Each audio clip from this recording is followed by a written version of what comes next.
Les principales difficultés rencontrées sur cette opération concernent, je dirais en un premier temps, la localisation en centre-ville. Tout simplement parce qu'on n'a pas de place et il y a beaucoup de circulation. On a énormément de manifestations qui sont, je dirais, organisées sur ce quai Jules Courmont avec une circulation de véhicules très très importante. C'est de l'ordre de 50 000 véhicules par jour. Donc des dispositions de logistique très draconiennes. Ça c'est le premier point. Le second point, je parlerai des travaux de curage qu'on a réalisés pendant la phase de réalisation des travaux préparatoires. Curage puisqu'il a fallu mettre à nu complètement le site et on a eu des découvertes en termes de quantité puisqu'on a évacué plus d'un tiers de quantité que par rapport à ce qui était prévu. Donc très très lourd. Ensuite, j'évoquerai l'archéologie.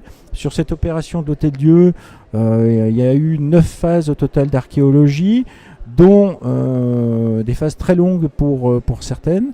Donc aussi bien en terrassement qu'à l'intérieur des bâtiments, ce qu'on appelle l'archéologie du bâti.